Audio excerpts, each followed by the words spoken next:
Hi, I'm Erin Marcus, former corporate executive turned entrepreneur and founder and CEO of Conquer Your Business. Welcome to the Ready Yet podcast. We're excited to bring you more than 100 episodes of interviews and insights designed to help entrepreneurs get the financial and emotional freedom they need in order to build a business and a life they're proud of. All right. Hello. Welcome to this episode of the Ready Yet podcast with my guest today, who has a sign behind her said, "You got this," which is exactly how I ended my social post that I wrote earlier today. You got this. The amazing Angie Colee. Now, we've had some conversations. I can't wait to have more conversations and share your brilliance with everybody. So before we get into me asking you a million questions, why don't you tell everybody a little bit about who you are, what you do, all the formal fancy stuff? Oh, formal fancy. Let's get right into it with my official title, which is Business Mentor for Rule Breakers and Rebels. That's Love. actually like a super recent development because I did that thing that a lot of entrepreneurs do and constantly made it harder than it had to be and was like inventing all kinds of paths for myself and got Yeah. myself caught in a loop where I was like, I'm frustrated with the way I used to do things. So instead of changing the way I used to do things, I'm going to burn it all down I and become a know. leadership consultant. It's fun that way, though. Can be, especially since I'm one of those people that deals with anxiety spouts by just like building. I could build Yes. entire funnels inside a day. Like, ooh, that's my happy I place. put ducks in a row when I'm stressed out. Yes. Organizing the ducks, herding the cats. That's Yeah. what makes me feel really good when things hit the fan. I had a friend, she lived across the street, and I didn't realize this because she was always at my house. And then one day she shared with me her situation, and she was a hoarder. Mm. And wonderful human, never would have guessed that she was having that challenge. And so we did this thing where for several months I would go over to her house on Fridays after work, and we'd order pizza and we'd work on stuff, right? Her Mhm. main thing she hoarded was clothes, so there was just piles and piles of clothes, right? It wasn't gross, it was just stuff. Yeah. And she asked me, you'll appreciate this, she asked me why I was doing this for her. And I said, "You don't understand. My stress relief is organizing. My Mhm. house cannot be more like, I'm done. I can't or it's done. So now, like, yeah, it's helping you, but you don't understand. Like, this is Well, massive stress relief for me. this is the I get to, spillover. I'm getting something out of this too. It's okay. I'm organizing things. Yes, I feel more in control of my world. Yes. Mhm. I know how that goes. So yeah, I mean, that's it. Love Basically, it. I work with creators and creative service providers and thought leaders specifically on helping them turn their ideas into a viable business and figuring out how to think like a business owner instead of an employee, which if Yes. that's how you think, it's not your fault because we've all been raised that way, especially here in the States. Well, and Yeah. here's the thing, like, and I think that's a really good point because so many, I have the same clientele and they're high achievers. And when you have clients who are high achievers, they think they think they're not supposed to have any challenges. Yeah. And then they beat themselves up so bad for not knowing things they didn't know. Yeah. Or they take it like they can swing that pendulum. I've found one, and tell me if you notice this too. It's either it has to be really simple or it has to be really Oh, freaking yeah. hard. That's the pendulum theory. So Yes. here's the deal. You will move forward, you, me, everyone. We will all move forward with the pendulum. The Mm-hmm. more narrow the pendulum swings, the less it hurts when it hits you. Amen. Amen. It doesn't So, have to go wildly. right, exactly. Right. So, like, I have in Chicago here, we have the Museum of Science and Industry, and there's this stairwell with this pendulum, right? The Mm-hmm. perpetual motion thing. And that's the image I have because this sucker was huge. And my thoughts are always, how can I keep that pendulum narrow? Because I can't stop it. Let's face it, I can't Mm-hmm. stop it. But I don't have to get knocked on my ass by it either. Exactly. I think what you said there was brilliant. We try to stop it under this misguided notion that life is somehow just not constant motion. That's what it is. You don't climb to the top of the pedestal and then just stay there for the rest of your life. You got to come down and go to the bathroom, my friend. You're going to want to sit on your butt at some point. So, like, it's not stillness, it's motion. It's learning how to ride the waves, if you need another colorful metaphor here. But yeah, you just learn how to lessen the wildness of the swings. That makes it a lot easier on you. And that brings up, another interesting point that I've noticed with a lot of entrepreneurs, not just creative ones, but the tendency to not recognize our own genius because we assume so many other people have that same Totally set of true. skills because it's so natural to us. It's totally true. So I'm curious how you describe that to people. I have that conversation constantly. I don't know that I've given it a specific name, but I know at one point I had an experience on one of the teams that I used to work on, and there were folks on the team who didn't consider themselves writers. My background is writing, and they would always try to, because of their struggle with writing, they would always try to make it easy on me and the writing team by giving us a first draft, something that they'd usually struggled over for a couple of weeks. And I would say, "Oh, my friends, I don't know how else to tell you. Like, if you just meet with me when you're trying to write this email, answer my questions. I could whip this up in about 15 minutes and save you 2 weeks of self judgment and agonizing and stress." And I could tell that they didn't believe me. So I met with one of the team leads one day about this email that she had been working on, and I asked her my standard list of questions. And I'm sharing my screen on a Zoom call, and I think I deleted one line and I edited another line, and I said, "All right, let's read this out loud and see if it answers what you Right. needed it to do." And she goes, "What kind of witchcraft did you just like? I just watched you do sorcery. I don't understand how you made 2 changes and changed the entire meaning of this." And that was really the first time that it clicked for me that my ability, my way of words isn't something that everybody else shares. Right. It's not universal. And now I just try and share that with everybody. Like, what makes you special, what comes easy to you does not come easy to everybody else. And you can make a really good living doing what's easy for you that's hard for other people. I absolutely. And it makes your life easier to stay there. Like Yes. one of the things that I've been lucky about coming out of corporate, this idea of delegating was very much in my favor. I don't, the way I describe it is if I would have gone into the marketing office and logged into the computer and tried to start changing the website, I would have gotten chased out with pitchforks and, torches. So why would I do that now? Right? It's like, but what is it about even high achieving, amazing people that as soon as they say, I'm a business owner, I'm an entrepreneur, instead of I'm an employee, they think the magic button is now I have to know how to do everything myself and suffer Mm-hmm. until it works. Yeah.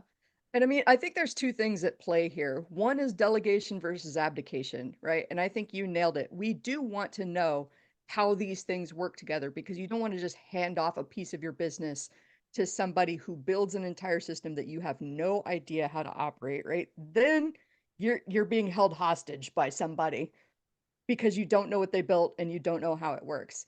But then the other aspect of this is, oh, wow, I just lost that train of thought. Well, It's but to wonderful. that point, it's humans were so all or nothing Mhm, that we think if we don't know every little piece, to your point, every little piece of it, then we're going to be in trouble. mhm. I truthfully don't know how to do a lot of the back end things in this business. Now, Yeah. the step by step is all documented, it is all in the standard operating procedures folder. So if I Mhm, had to, I could do it. But in the interim, I manage to the outcomes. mhm. Oh, you just jogged my memory. It's fantastic. The other thing I was gonna say was you're gonna spend money. You're gonna spend either way, but you have to Yes. decide whether time or money is more Yeah. expensive to you. So in a pinch, if you didn't have a contractor because you've invested in those SOPs, you could step in and spend your Exactly. time If I doing had that. to. Yeah. Doing a bad job at it though. Who are we Doing not kidding? the best, doing Who are we not the kidding? best. Doing a really bad job at it. That's one of my sayings. Don't take a long time to do a bad job at what somebody else could take a short time doing a good job Louder for doing. those in the back. You don't have to do it all yourself. No, Oh, and truthfully, for the solopreneur, for the newer entrepreneur, it can be so, they say lonely mhm. because we think we're the only ones going through the struggle, because we believe everybody else is marketing to be their entire reality, even though they never Mhm. claimed it to be. Right? Yeah. We compare our backstage, I don't know if I can swear or not, Sure, but go crap ahead. show. Oh, Yeah, like we compare our backstage shit show to somebody right. else's fully Fully produced, edited, highly, yeah, right? Broadway production with Yes. millions of dollars behind it, right? And we assume that we're missing something, where the more accurate comparison is your backstage shit show to theirs, or beginner you to beginner them. Right. Yeah. Right. So how did you decide, you described your clients pretty specifically as the rebels, how did you decide? And one of the things I talk a lot about is this concept of client avatar. Okay, people roll their eyes at me when I say that. So I've changed it to, who do you want to talk to? Like when you're Wow. putting together your content, who do you want to talk to? People will answer that question for me. If I ask them about their avatar, I get, Such daggers. a shutdown question, Right. Oh my right? God. Like, what is the big deal? But how important it is to have those psychographics and who you really want, not just the demographic of a 35-year-old female, who the hell cares, but that Mhm. psychographic. So how did you, on the same way, the rebels, the people going for more, no rules, how did you Mhm. figure, well, I think it's obvious how you figured out those were your people. You Well, I like mean, me. I am definitely like you. You are one of my heroes. Yeah, we're definitely finding a way to work together because I think our styles are so compatible. But I mean, it was a lot of undoing and a lot of looking at kind of the garbage and the noise that I got from society and about who you're supposed to be as a business owner, who you're supposed to be as a Okay, woman. I when grew did up you, in the how old are you? When Mhm. did you figure this out? I am 39, about to be 40. Good for you. And it's still an undoing. Like one of my girlfriends who had an art business and is no longer with us. Rest in peace, Mary. Wow. She and I used to talk about Southern women syndrome and how we were socialized to be a lot. And I'm Uh-huh. not blaming anything. I just know the It just message that I grew is. up with and the belief that Right. I grew up with. And I started to do a lot of therapy, do a lot of journaling and trying to unpack all of those things. And I realized I always had this fear when I first entered the business arena that I had to be quote unquote professional. There was a certain way Oh that my I had God, to look that's or talk so or it. dress. Yeah. Yeah. And if I didn't do it, I was going to scare people away. And then like I've I can't condense all of these years of unlearning I've done down into like a pithy statement, but I knew it had come full circle when I put my book out for beta readers. I'm working on a book called Permission to Kick Ass. And one of them came back and said, "Oh my gosh, this is amazing. And I know somebody who could really use it. And she would never read it because you swear." And I said, "Great, then it's not for her." It's not for And me. she was like, "Really?" And I was like, "Yeah, if you're so distracted by the fact that I drop F-bombs and I use really weird imagery and crazy stories about like accidentally flashing my butt on stage with my band one time, if that's distracting and you're not going to pick up on the lesson, then I'm not the right Then business I'm not the coach for right you." person. And I'd rather have those stories be out there in front acting as a filter to where you go, "This lady's crazy. How does she know anything about business?" Well, cool. If you don't get it, you don't get it. It's fine. It's so true. And I had the same thing because I'm older than you by a bit and a half, but I come out of corporate, and I come out of corporate in financial services, blue Mm, suits, like banks, insurance companies. And even I more was buttoned down than me. right. Well, and here's the thing though, I was allowed, truthfully, I really was allowed to let the freak flag fly much more than anyone else in the business, because I That's was a awesome. department of one, and truthfully, I delivered. Hmm. I delivered. And when you perform that, when you deliver, bottom line, you're going to have more wiggle room. It just, Amen to that. but that being said, when I left corporate, I went, my first step was a franchise. Okay, that came with its own logo and imagery. But then once I started this business, I absolutely went through a phase. I now know that it was one of the key contributors to Erin's Year of Failure, of trying to think, what was I supposed to be doing as opposed to what I wanted to be doing. Yes. Oh, can we I just want to fire supposed to and should. Like I just want to eliminate those Well, from the and entrepreneurial vocabulary. Burn it down. Well, and here's the other thing, and I get it. I get it, especially for beginners. You're worried about money. You want to get a client. You're not sure what you're doing. There's a whole lot of fear. There's a whole lot of scarcity, but it's very difficult. I found it difficult for a time being to realize that my authenticity was going to save me time and Yes. make me money Mm-hmm. because it doesn't feel like that in the beginning. It feels like you're scaring all of the business away. Yes. You have to consciously shift your mindset, especially at the beginning, to realizing not only can I not physically, literally work with every person on the face of this earth, I don't like every Don't like person on them the and they face of will this earth. not like me. They And will just not like because they're me. waving money in my face and they have a project that I happen to be able to do doesn't mean I have to work with them. And if I say no to this, there's going to be another opportunity with somebody that I can work with along in short order because there's almost 8 billion people on the face of the earth. And And that's just the way of life. and it's so interesting. Like when I got my MBA when I was like 37. Mhm. The fact that I have to remember and think about that should tell you how much older I am. Like, when was that? But we read one of the books I read was Richard Branson's, the guy from Virgin, one of his Mhm. books about saying no. Mm. And he absolutely unequivocally says the reason he got to where he is because of how much he says no to. Mhm. Like it Yeah. doesn't matter. You can offer him, and people would do it. They would offer him increasing amounts of money to do the thing they wanted him to do. But if that wasn't his focus at the time, there was no dollar amount that was going to sway him.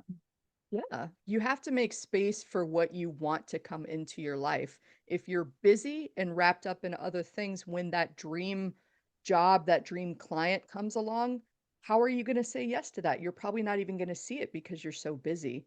That's happened to me more times than I can count, where I had to say no and trust. And I think that's exactly what that means. Just trust that my gut is telling me this is not the right opportunity. This is not the right time for a reason. And this will all become clear as soon as So the what's reason your arrives. indicator? How do you know? What's your indicator? Usually it starts as a gut feeling of something is not quite right here. I'm a little bit either bothered by this interaction or I'm feeling a lot of stress when I go into conversations with this person. I've found that my best projects, my best coaching engagements, my best consultations have always been one of ease. And it took me a long time to arrive at that, like, oh, I don't have to make this Wait a harder minute, than it I can is. be not a mess and this is great. Yeah, Right, we could just like each other and do really good work and keep it casual. And it doesn't have to be like Angie shows up with her briefcase and sets up the right. whiteboard and then like make no, like we trust each other, we do good work together, and it can be pretty casual. I don't know if that answered the question or not. It But does. yeah. One of the things that I've learned, to your point, clenching of any Hmm. sort is not a good indicator. And avoidance, resistance. Avoidance, yes. And I another one I was working, I'm sure you've seen this because I was working on this with a client today. When you find yourself in reaction mode, right? Getting hmm pulled in 85 different directions by the thing, you've lost control, not like in a scary control way, but like you've lost the leadership position.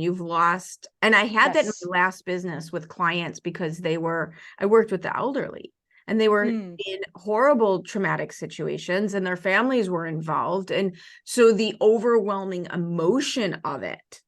And hmm I found every now and then, if you'd get these powerful emotional personalities, I would get caught up in it.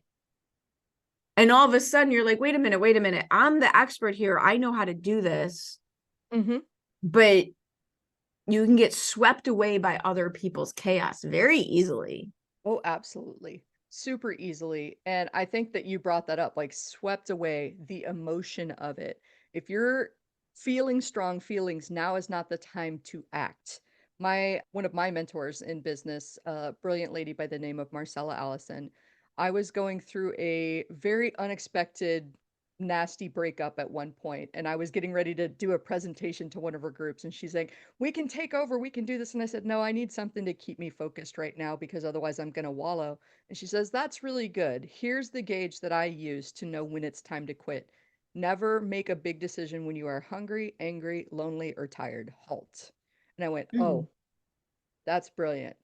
when you're making decisions from those, it is a reactive position. It is a fearful position. You are making choices that aren't always acting in your best interest because it's that fear reaction. You're not stopping to weigh the Well, it's pros and cons of hierarchy of this decision. needs.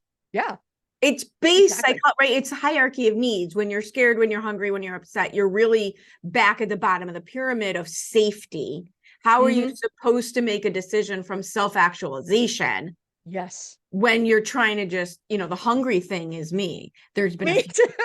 there's been This happened to me just there's been a yesterday. few incidents. There was an old lady at the grocery store that was on the receiving end. There was a lady at the bank that was on the receiving end. I should not be. What were those Betty White commercials? You're not you when you're hungry. Oh yeah, the Snickers. Yeah, It's not what your mom Snickers. said. I have a little bit of that in me. I Oh, have me too. a little bit of that in me. That happened to me literally just yesterday. Like I kind of glossed over it, but I've been working on a book. I've been working on it for 5 years because I'm attached to it and it's a labor of love. And every first time author, I think, goes through this like roller coaster of emotions, right? And I had a moment yesterday. I texted my friends. First of all, always have good friends that you can text when you're having moments like that because we all have them. And I was like, I'm convinced brains are dumb. I'm convinced everybody is going to hate this and I'm working very hard for nothing and people are going to laugh and blah, blah, blah, blah. And later on, when I ate dinner and I could hear my stomach grumbling and being like, yes, thank you for giving me food, I immediately texted my friends back and said, you know that meme that says, if you're convinced everybody hates you, you should probably eat something. And if you're convinced you hate everyone, you should probably take a nap. I think that's what happened earlier because I had like a breakfast sandwich and then went into edits all day long. Yeah. Wait, say it again. If you're convinced, do that again. I have not heard that one. That is perfect. If you're convinced everybody hates you, you should probably eat something. If you're convinced you hate everyone, you should probably take a nap. Me, that now I understand. Yes. And I ate something and I didn't feel bad anymore yesterday. That was amazing. And here, and I tell people all the time, give yourself a break, but don't let yourself off the hook. Yes. Humans, we are up against neuroscience. Mm-hmm. This is not working in your favor. And at all, like even a little bit, a little bit. So let yourself off the hook a little bit, or, give yourself a break, but don't let yourself off the hook, meaning you still got to take care of it. Yes. And I have started to learn to go, oh, look, Erin's being human, right? Mm-hmm. Heaven forbid we're in business with other human beings and humans gonna human. Humans are human. Though my favorite meme is the cartoon dog having coffee and the whole room is on fire and he's like, it's fine. Everything's fine. That's more me. It's fine. Everything's fine. There's another one too with like two little girls in life jackets in a canoe that's slowly sinking and they're still just paddling away as this canoe is sinking under the water. It's hilarious. I think a lot of us feel like that in business on any given day. And that's why I love having friends like you in business that help me step back and be like, look behind you. I know that you are looking ahead of you at how far you have to go until you get where you want to go. But have you looked behind you and not only seen all the progress that you made, but all the people that are trying to catch up to you? Yeah. I mean, it's this whole focus on what's next, the to-do list, what do we want? What are we creating? And I used to very much flippantly during different groups I'm in, 3 wins, I used to be very flippant about it, but it's not. I mean, Dan Sullivan, Gap versus the Gain, you can only, if you haven't read that, I highly recommend it. Oh, it's here. It's right here. I haven't. The Gap versus the Gain. Gap versus the Gain. Okay. And I'm a big fan. You'll love it because I'm a big fan when I'm trying to do something of getting really black or white because most of my world is gray. Truthfully, I'm okay with like 99. Like most of my world is gray. I don't believe, but there's certain times I've got to put my little safety bubble on and get really black and white. This is moving me towards my goal or away from my goal because there is no standing still. And so this idea of, am I in the gap or am I in the gain? Am I in the gap or am I in the gain? And you can only do this by comparing yourself to where you were. That's it. You do not compare yourself to anything except where you previously were. Yeah, exactly. I have another friend that's fond of saying, if you say I would give anything to have what somebody else has, right? You've caught yourself in that comparison trap, which we all do. Welcome to being human. It's okay. Would you trade everything about your life for everything about their life in order to get that thing? I use the example of I'm a little bit sporty and I try a whole bunch of things, but Olympian athlete, I am not. So would I give anything to be standing on that podium wearing a gold Look at medal? their lives. Oh my God, that's so hard. No, I'm not getting up at 3 or 4 o'clock in the morning to For do a full half years. day of workouts. Yeah, just for a chance. For And years. that's me like elevating these people and admiring their effort and their dedication so much because I can't do that. That's Mhm. just not me. I don't want it as badly as they do. So I cede. Go ahead. Be excellent. You're amazing. I'm not going to trade places with you because I don't want it as badly. It's okay. And that's fine. And letting go of what you don't want, Mm-hmm. being Say, okay with everything you don't want, going yep. back to what you're supposed to want and should want. Mm-hmm. Absolutely. Oh yeah. And like speaking of should want, has anybody ever heard of the $10,000 a month, $100,000 a year? That's another should. That's good marketing out there getting you and saying this is Very what well. you should be making if you're in business. You can make If you whatever you want want. to, that's Mhm. one of my things. Like I work with people. Most of my clients are either already in the multiple six and in a seven figures, or they're on their way. Yeah. And one of the things that I have said all along is the one thing I cannot answer for you is what do you want? Mhm. And there's no wrong answer. My whole thing is you can want whatever you want. You want a hobby business, you want a side hustle, you want a 8-figure business, whatever you want. It's all good. Is no wrong answer as long as you are choosing it. Yes. As long Amen. as you are choosing it because it's legitimately what you want, not because you're settling, not because of any limiting belief, not because of any other reason except, dude, I don't want to freaking work that hard. Or, Yeah. oh my God, I want to work every day. Both are perfectly fine as long as you're There choosing it. yeah, there are people at all levels of business from so I know folks who do gosh, I can't remember exactly what the name of the site is, but there's a site where you can volunteer at different locations, like do hard labor or Mhm. volunteer work in another capacity in exchange for room and board. And they will go there and they will volunteer for half their day and they might do a couple of hours of freelancing and then they spend all the rest of their time exploring other countries, other locations. That's they're not making 6 figures a year. They don't want to, They right? built a different version of a life. And there are folks out there that are like, yes, 8 figures or bust. Cool. Let's figure out a way to get you there that doesn't kill you in the process. That would be great. Like, let's keep you around to enjoy that. Right. And those are my people who figured out like it's not, those are my people. It's because it really is about work, different work, not more work. Yes, It's I different like work. that. Different work, not more It's work. not more work. It's not more work. It's different So work.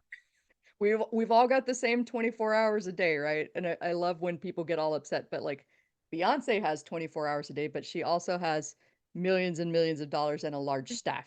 Yeah. So You shouldn't start there. if you're not at that place, do what you can in Let's the do it 24 different. hours you've got with an Find a eye on the different way. future.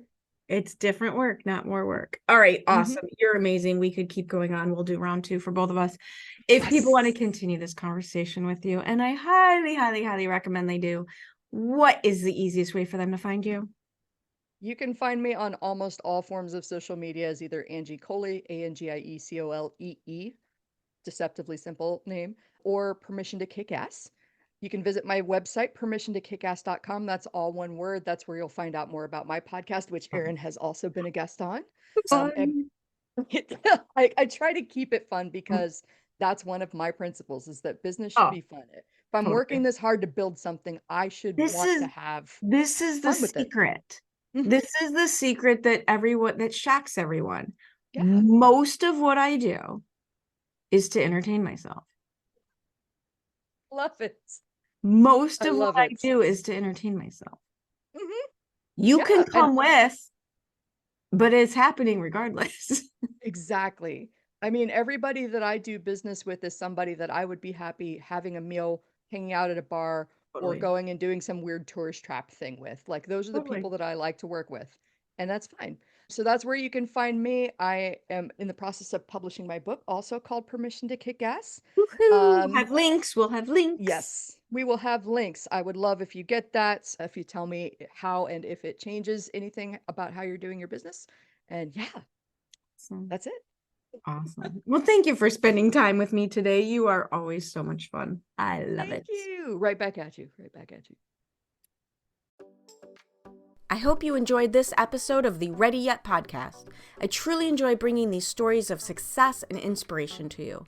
Please join us in our mission to empower entrepreneurs to be in charge of their businesses and in charge of their lives by sharing this with anyone you know who would benefit from our tactical and motivating advice, leaving us a review, and letting us know if there are any particular topics you would really appreciate hearing about. See you next time.